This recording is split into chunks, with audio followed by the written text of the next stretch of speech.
எல்லா தமிழ் மக்களுக்கும் என்னுடைய வணக்கம். அரிசி அரைச்சி ஊற்றி செய்கிற ஒரு ஸ்பெஷல் உப்புமாவோட ரெசிபி தான் இன்றைக்கி நம்ம கேரளா சமையல் பார்க்க போகிறது. ரொம்ப டேஸ்டியும் ரொம்ப ரொம்ப சாஃப்ட்டுமாக இருக்கிற ஒரு உப்புமா இருக்குது. அதுக்காக ஒரு கப் அளவுக்கு சாப்பாடு அரிசி எடுத்துக்கோங்க. புழுங்கல் அரிசி தான் நான் எடுத்துருக்கிறது, மட்டை அரிசி தான். நீங்கள் ரேஷன் அரிசி, பொன்னி அரிசி, உங்கள்கிட்ட இருக்கிற எந்த புழுங்கல் அரிசி வேணாலும் எடுத்துக்கலாம். நல்லா கழுகினதுக்கு அப்புறம் ஊற வச்சுக்கலாம். மினிமம் 8 மணி நேரமாவது ஊற வைக்கணும்.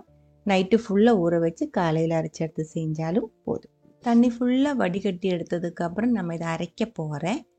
கூடவே 3 வரமிளகாய், 5 to 6 சின்ன வெங்காயம், டேஸ்ட்டுக்கு தகுந்த மாதிரி உப்பு, அரை டீஸ்பூன்லேருந்து 3/4 டீஸ்பூன் வரைக்கும் சேர்த்துக்கலாம்.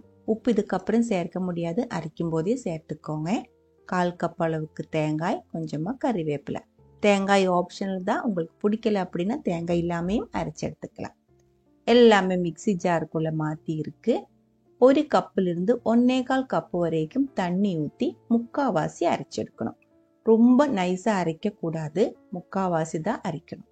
இல்லாந்து ரொம்ப நைஸாக ஃபைன் பேஸ்ட் மாதிரி ஆகி போயிடும். அப்போ நமக்கு உப்புமா கரெக்டாக கிடைக்காது. பாருங்கள், இதே மாதிரி அரைச்சி எடுத்துக்கோங்க. நீங்கள் எடுக்கிற அரிசி எவ்வளோ ஊறி இருக்குது, அதுக்கு எவ்வளோ தண்ணி தேவைப்படுது, அதுக்கு தகுந்த மாதிரி தான் அரைக்கிறதுக்கான தண்ணியோட அளவும் வித்தியாசமாக இருக்கும். எந்த புழுங்கலரிசியாக இருந்தாலும் மாவு இந்த மாதிரி கன்சிஸ்டன்சியில் அரைக்கிறதுக்கான அளவுக்கு தண்ணி ஊற்றி அரைச்சி எடுத்துக்கோங்க.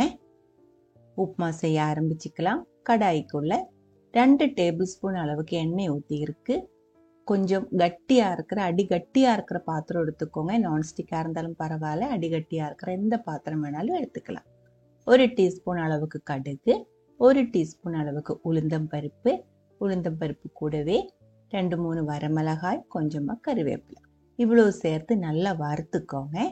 அதுக்கப்புறம் நம்ம அரைச்சி எடுத்து வச்சிருக்கிற மாவு, அரிசி மாவு இதுக்குள்ள சேர்த்துக்கலாம்.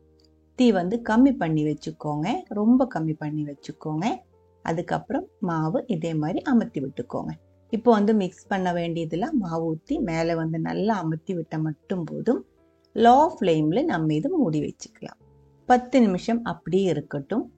அதுக்கப்புறம் நம்ம இதை ஓப்பன் பண்ணி பார்த்தா பாதி வெந்திருக்கும். மேலே வெந்த மாதிரி தெரியாது, ஆனால் கீழே பாதி வெந்திருக்கும். அதுக்கப்புறம் நம்ம இதே மாதிரி கொஞ்சம் கொஞ்சமாக எடுத்து திருப்பி போட்டுக்கலாம்.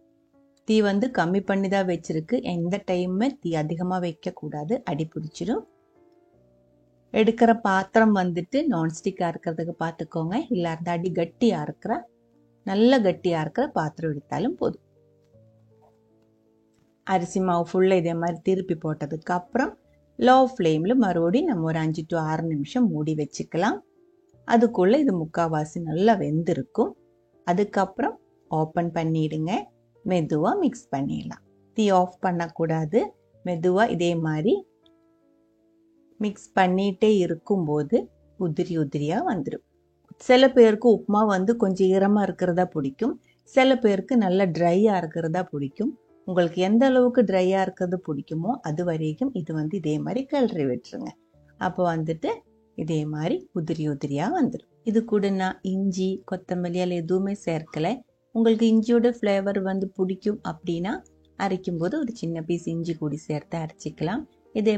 இதே மாதிரி மிக்ஸ் பண்ணுறதுக்கு இடையில கொஞ்சம் கொத்தமல்லி இலை கூட கட் பண்ணி சேர்த்தா நல்லா டேஸ்டாக இருக்கும். நான் இப்போ அது எதுவுமே சேர்க்கலை. காலையில் தான் உப்புமா செய்கிற அப்படின்னா நைட்டு அரிசி ஊற வச்சு காலையில் தண்ணி வடிகட்டி எடுத்து அரைச்சி எடுத்துக்கலாம். நைட்டு டிஃபின் தான் செய்கிற அப்படின்னா காலையில் ஊற வச்சதுக்கப்புறம் சாயந்தரம் அரைச்செடுத்து உப்புமா செஞ்சுக்கலாம். இந்த உப்புமா உங்களுக்கு பிடிச்சிருந்தா கண்டிப்பாக ட்ரை பண்ணி பாருங்கள்.